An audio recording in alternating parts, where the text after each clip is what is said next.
નમસ્કાર મિત્રો, આજની આ ખાસ માર્ગદર્શિકામાં આપ સૌનું સ્વાગત છે. શિક્ષણ વિભાગની નવી payment system PM Shri SNS સ્પાર્શ નામ તો સાંભળ્યું જ હશે. આજે આપણે આ નવા પોર્ટલ પર કામ કરવાની આખી પ્રક્રિયા એકદમ સરળ ભાષામાં સમજવાના છીએ. આ ડિજિટલ પગલાંથી શાળાઓની રોજિંદી કામગીરી વધુ પારદર્શક અને ખૂબ જ ઝડપી બની જશે. આજની ચર્ચાનો ફ્લો એકદમ ક્લિયર છે. પહેલા નવી સિસ્ટમ વિશે જાણીશું, પછી મેકર અને ચેકરનો રોલ, લાભાર્થીનું રજિસ્ટ્રેશન કેવી રીતે કરવું, ક્લેમ જનરેટ કરવાના સ્ટેપ્સ અને છેલ્લે ક્લેમનું અપ્રુવલ. આ સ્ટેપ બાય સ્ટેપ માર્ગદર્શિકાથી આખી નવી સિસ્ટમ એકદમ સરળતાથી સમજાઈ જશે. તો ચાલો સૌથી પહેલા વિભાગ 1 તરફ આગળ વધીએ. જૂની સિસ્ટમથી નવી સિસ્ટમમાં ખરેખર શું મોટો બદલાવ આવ્યો છે તે સમજી લઈએ. અત્યાર સુધી ગ્રાન્ટના પેમેન્ટ માટે પીએફએમએસનો ઉપયોગ થતો હતો, બરાબર ને? પણ હવે એક મોટો અપગ્રેડ આવ્યો છે. હવેથી તમામ ચૂકવણીઓ માટે 2 નવા સોફ્ટવેરનો ઉપયોગ કરવાનો રહેશે. એસએનએ સ્પાર્શ એટલે કે ઇમ્પ્લિમેન્ટિંગ એજન્સી પોર્ટલ અને આઈએફએમએસ પોર્ટલ. સમગ્ર શિક્ષા અભિયાનના માળખામાં પારદર્શિતા લાવવા માટે આ સિસ્ટમેટિક બદલાવ ખૂબ જ જરૂરી છે. હવે વાત કરીએ વિભાગ 2ની. સિસ્ટમમાં મેકર અને ચેકરની જવાબદારીઓ શું છે તે સ્પષ્ટ કરી લઈએ, કારણ કે લોગિન કરતા પહેલાં જ આ સમજવું ખૂબ અગત્યનું છે. જો કામની વહેંચણી સ્પષ્ટ હોય તો ભૂલ પડવાની શક્યતા જ નથી રહેતી. અહીં મેકર તરીકે શાળાના આચાર્યશ્રી કામ કરશે, જેમનું કામ બિલ બનાવવાનું અને રેકોર્ડ જાળવવાનું છે. પછી આવે ચેકર એટલે કે તાલુકાના ટીપીઓ સાહેબ, જે બિલ ચકાસશે અને અપ્રૂવ કરશે. અને છેલ્લે ફાઇનલ મંજૂરી આપશે અપ્રૂવર એટલે કે ડીડીઓ સાહેબ. છે ને એકદમ સેટ અને સ્પષ્ટ માળખું? હવે અહીં આ 60 અને 40નો આંકડો જરા ધ્યાનથી સમજવા જેવો છે. એક પેમેન્ટ માટે 2 અલગ અલગ બિલો બનાવવાના થશે, કારણ કે બજેટમાં 60% હિસ્સો કેન્દ્ર સરકારનો અને 40% રાજ્ય સરકારનો છે. ગ્રાન્ટ સમયસર જોઈતી હોય અને બિલ ડુપ્લિકેટ ન થાય એ માટે આ નિયમનું પાલન કરવું એકદમ ફરજિયાત છે. આગળ વધીએ વિભાગ 3 તરફ. કોઈ પણ બિલ કે ક્લેમ જનરેટ કરતા પહેલા લાભાર્થીની સાચી નોંધણી કરવી એ સફળ ચૂકવણીનો પાયો છે. આખી ટેકનિકલ પ્રોસેસમાં પડતા પહેલાં મગજમાં આ 3 સિમ્પલ સ્ટેપ્સ ફિટ કરી લેવા જોઈએ. 1. લાભાર્થીની વિગતો ભરો. 2. રેકોર્ડ સેવ કરો. અને 3. મંજૂરી માટે તેને ચેકરને ફોરવર્ડ કરો. બસ આટલી જ વસ્તુઓ સોફ્ટવેરમાં કરવાની છે. તો ચાલો પ્રેક્ટિકલ શરૂઆત કરીએ. સ્ક્રીન પર જોઈ શકો છો તેમ આચાર્યશ્રીએ સૌથી પહેલા પોતાના મેકર આઈડી અને પાસવર્ડનો ઉપયોગ કરીને એસએનએસ સ્પાર્શ પોર્ટલ પર લોગિન કરવાનું છે. કામગીરીની સાચી શરૂઆત અહીંથી જ થાય છે.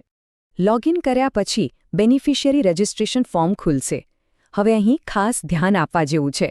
લાભાર્થીનું નામ, બેંક ખાતા નંબર, પેન અને આઈએફએસસી કોડ, આ બધી વિગતો ભરવી એકદમ ફરજિયાત છે. અહીં એક પણ આંકડાની ભૂલ ન થાય તેની પૂરી તકેદારી રાખવી, નહીંતર પેમેન્ટ અટવાઈ શકે છે. વિગતો સેવ થઈ જાય એટલે કામ પૂરું નથી થતું. મેકરે વર્કલિસ્ટમાં જઈને વ્યૂ સેવ્ડ બેનિફિશિયરી પર ક્લિક કરવાનું છે. ત્યાંથી જે તે લાભાર્થીને સિલેક્ટ કરી ફોરવર્ડ બટન દબાવવાનું બિલકુલ ભૂલતા નહીં. આમ કરવાથી જ ફાઇલ મંજૂરી માટે આગળ જશે. અહીં એક મહત્વનો રોલ બદલાવ આવે છે. મેકરનું કામ અહીં પૂરું થાય છે.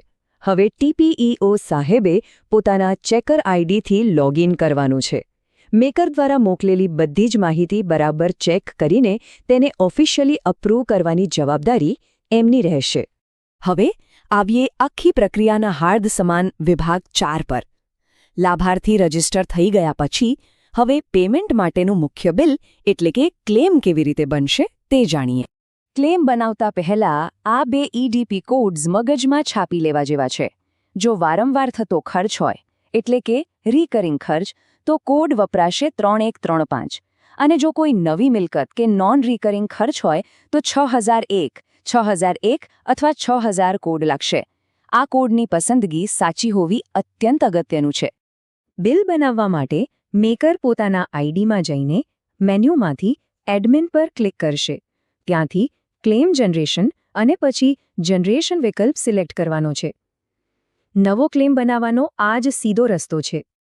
આ સ્ક્રીન પર વહીવટી ખર્ચની માહિતી આપવાની રહેશે.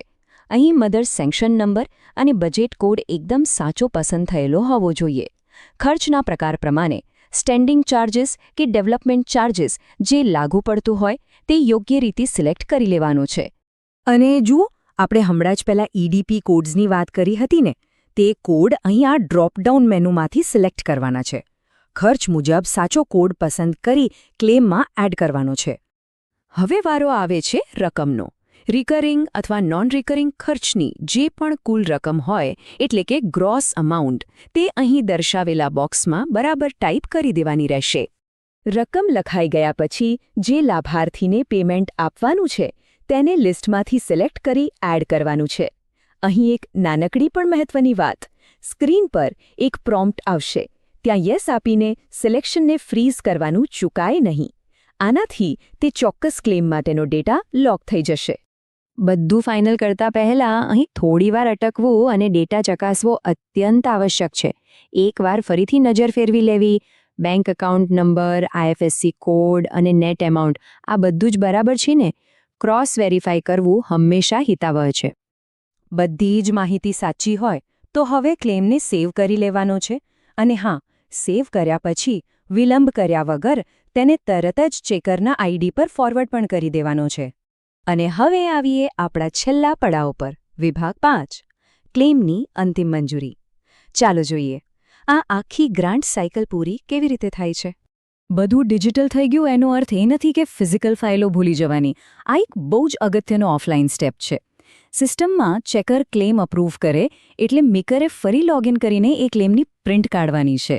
અને આ પ્રિન્ટને અસલ વાઉચર અને બિલ સાથે ફાઇલમાં જોડવાની છે. સંપૂર્ણ રેકોર્ડ જાળવણી માટે ડિજિટલ અને ફિઝિકલ બંને કડીઓ જોડવી અત્યંત જરૂરી છે. તો અંતમાં વિચારવા જેવો પ્રશ્ન એ છે કે શું આ નવી ડિજિટલ કાર્યપદ્ધતિમાં મહારત હાંસલ કરવી એ સમગ્ર ગુજરાતમાં શૈક્ષણિક પહેલ માટે સમયસર અને અવિરત ભંડોળ મેળવવાની ચાવી બની રહેશે? જવાબ છે ચોક્કસપણે. આ વ્યવસ્થિત પોર્ટલ અપનાવવાથી શાળાઓ અને વિદ્યાર્થીઓના વિકાસના કામો વધુ સશક્ત બનશે. તો ચાલો આ નવી સિસ્ટમ સાથે જોડાઈએ. આજની આ માર્ગદર્શિકામાં જોડાવા અને આ માહિતીને ધ્યાનપૂર્વક સમજવા બદલ આપ સૌનો ખૂબ ખૂબ આભાર.